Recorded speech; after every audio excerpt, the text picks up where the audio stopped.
Hello there, curious mind and seeker of the hidden truths of psychology. They say words are doors. Some open new worlds, while others lock us inside invisible cages.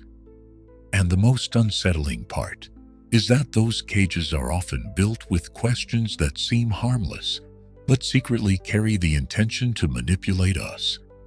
Today we're diving into a fascinating realm, because Carl Jung warned us long ago. Whoever controls language controls the mind.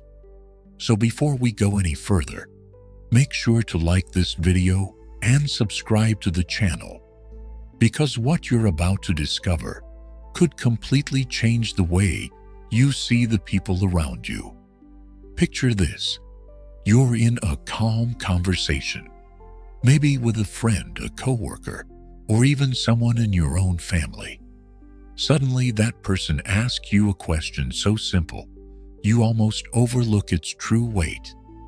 But what looks like curiosity is actually a hook. Jung believed the unconscious responds to questions even faster than to statements. What does that mean? That when someone asks the right question, your mind opens up like a door, revealing things you didn't even want to show. And that's exactly where the manipulator strikes. The first question you need to recognize sounds almost innocent. Are you really sure about that? Here, they're not asking for information. They're planting doubt. It's an elegant, subtle attack on your inner confidence. Maybe you trust your decision, your memory, or your opinion. But as soon as you hear that question, your brain scrambles to justify, to defend. And the more you justify, the more ground you give to the person trying to dominate the conversation. Think about it. When someone questions you like this, they're not looking to learn from you. They're trying to shake the ground beneath your feet. I remember a story of a brilliant student presenting his theory in class. He hadn't even finished when a classmate threw in, "Are you absolutely sure?" Instead of standing firm, the student started doubting himself, mentally rechecking every detail, and ended up stumbling over his words. The result? Nobody paid attention to his theory. They only saw his insecurity. That's the power of one poisoned question. It doesn't destroy what you say. It destroys your confidence in saying it. And if you think about it, these kinds of questions are like distorted mirrors. They don't reflect reality, but the twisted image the other person wants you to see. Because when they make you doubt yourself, you become more flexible, more willing to bend, more ready to be guided exactly where they want you to go. Another manipulative question often slips in disguised as concern. Don't you think you might be overreacting? At first glance, it feels like someone is simply trying to calm you down. But in reality, this question is a trap designed to invalidate your emotions. By framing your natural response as an overreaction, they shift the focus away from their own behavior and onto your supposed exaggeration. Suddenly, you're not discussing what really happened. You're defending your right to feel. Think about how powerful that is. Let's say someone disrespects you in front of others. You call it out, and then they tilt their head, smirk, and ask, "Aren't you being a little dramatic?" Instantly, the room's energy changes. Instead of people focusing on their disrespect, the spotlight is on whether you're too sensitive. This is classic psychological redirection. It's not just manipulative, it's brilliantly cruel. Carl Jung often emphasized that our emotions are not random explosions, but signals from the unconscious. When someone tells you you're overreacting, what they're really doing is trying to silence that signal. They don't want you to trust your inner compass, because if you did, you'd see straight through them. And once you stop trusting yourself, you become easy prey. There's a story I once heard of a woman who confronted her partner about constant lies. Instead of admitting the truth, he leaned back and asked, "Don't you think you're being paranoid?" Notice how one question turned her anger into shame. She began doubting her intuition, questioning her sanity, and eventually apologizing for accusing him, even though she was right all along. That's the dark magic of this tactic. It doesn't erase their wrongdoing. It erases your clarity. And here's the twist most people never realize.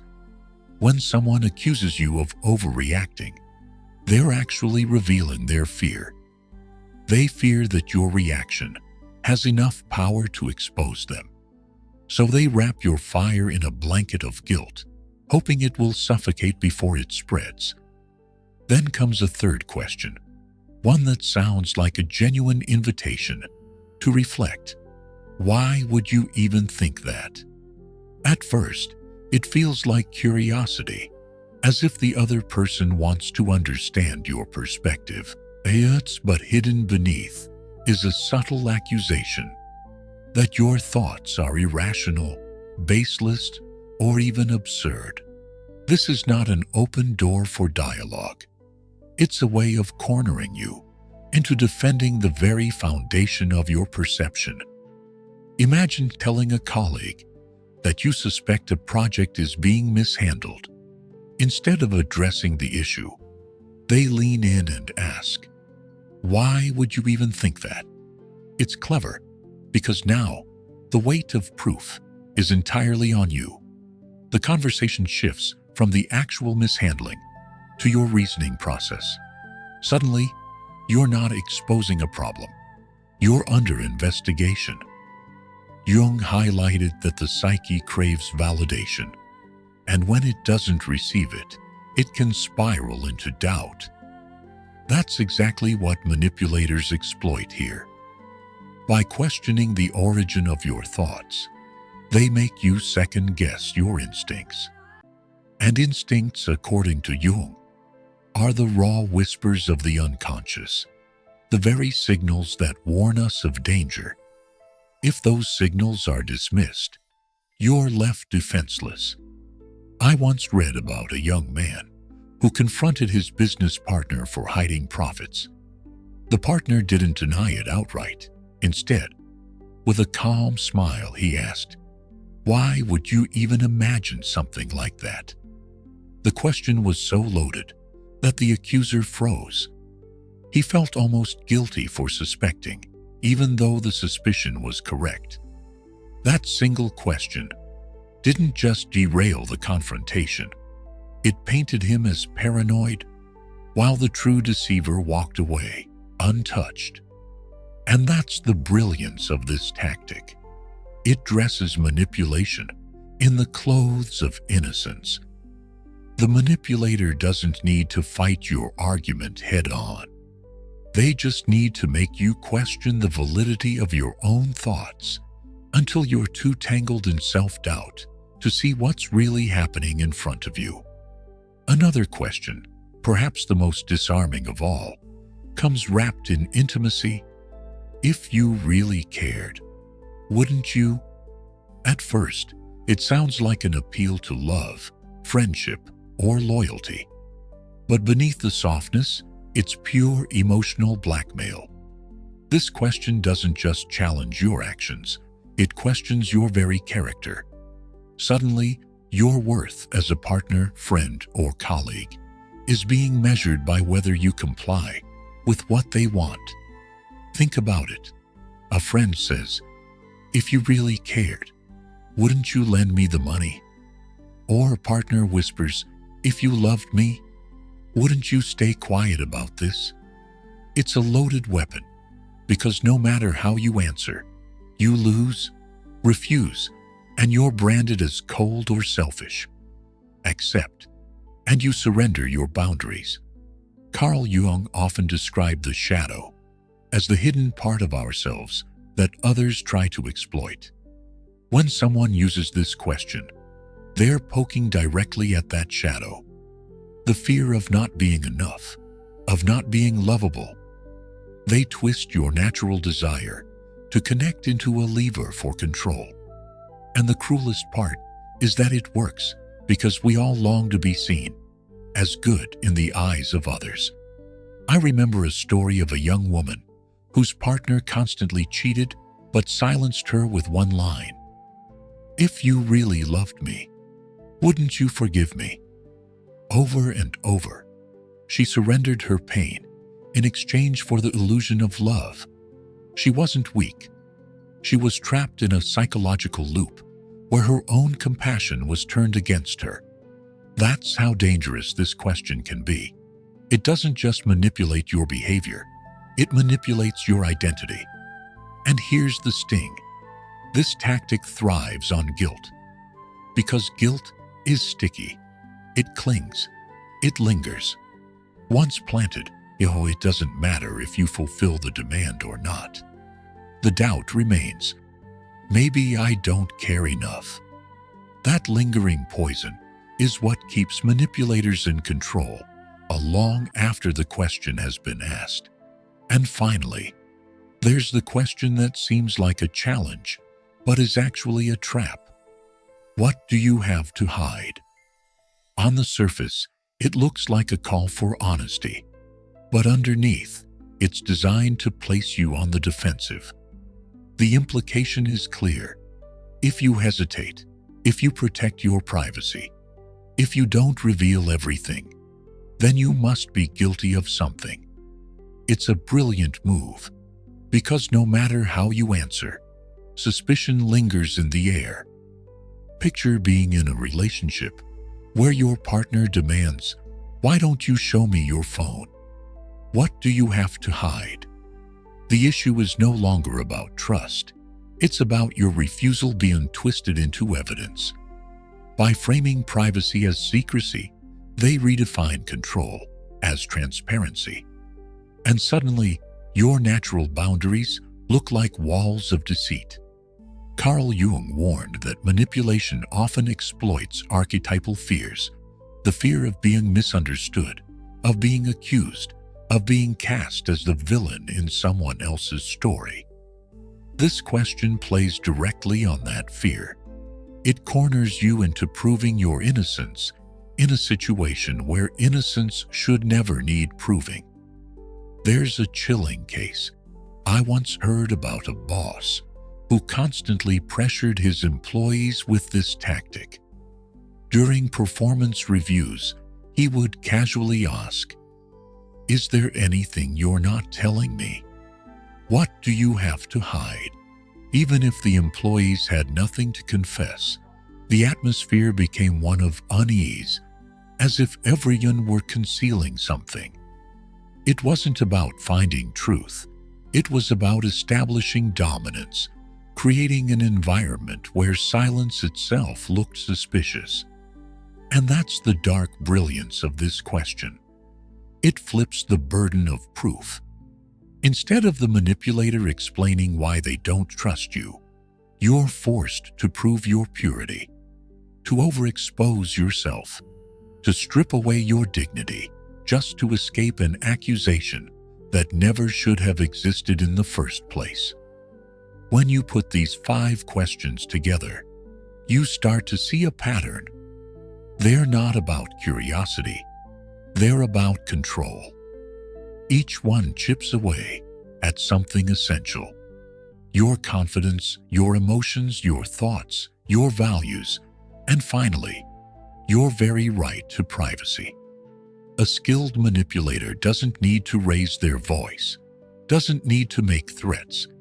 They just ask questions that force you to build your own prison, brick by brick, until you're the one holding the keys, yet feeling powerless to unlock the door.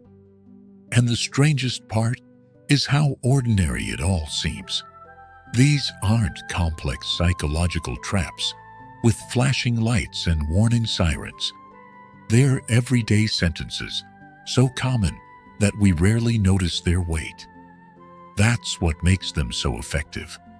By the time you realize what's happening, you've already started to doubt yourself, to bend your truth, to apologize for things that were never your fault. Carl Jung believed that the unconscious communicates in symbols, in shadows, in subtle messages that we often overlook. A manipulator, consciously or not, knows how to play with those shadows. They ask a question that seems harmless, but it resonates with your deepest insecurities. It awakens the archetypes you try to keep hidden: the fear of rejection, the need for approval, the terror of being unworthy. That's why these questions feel so powerful. They don't just land in your ears, they echo in your soul. But there's something else here, something even more fascinating. Manipulation only works if you accept the question as valid. Once you recognize the game, the power shifts, because every manipulative question is really a mirror. They're not revealing your weakness, they're revealing the other person's strategy. And once you can see the reflection clearly, the spell starts to break. Now imagine what happens when you no longer bite the hook, when instead of answering on their terms, you respond on yours. The manipulator loses their footing. The story they were trying to write about you begins to unravel. And in that moment, the power dynamic shifts completely. And here's the truth you need to hold on to. No one can take control of your mind unless you hand them the reins. These 5 questions are nothing more than carefully disguised tricks, and the moment you recognize them for what they are, you step outside the game. Instead of reacting with doubt, guilt, or shame, you respond with awareness, and awareness is freedom. Carl Jung once said, "Until you make the unconscious conscious, it will direct your life, and you will call it fate." When you learn to spot these manipulative questions, you're pulling the strings out of the shadows and cutting them loose. You stop being the puppet and become the one who chooses how the play unfolds. So the next time someone asks if you're sure, if you're overreacting, why you think what you think, if you really care, or what you have to hide, pause, breathe. Remember that not every question deserves an answer, and sometimes the most powerful response is to simply recognize the manipulation and refuse to step into the trap. And if this resonated with you, if you feel a spark of clarity and power stirring inside, then don't keep it to yourself. Hit that like button, share this with someone who needs to hear it, and subscribe to the channel. Because here, we'll keep diving into the deepest corners of psychology, revealing the hidden patterns, the shadows, and the truths that can change the way you see the world forever. The next secret is waiting, and you won't want to miss it.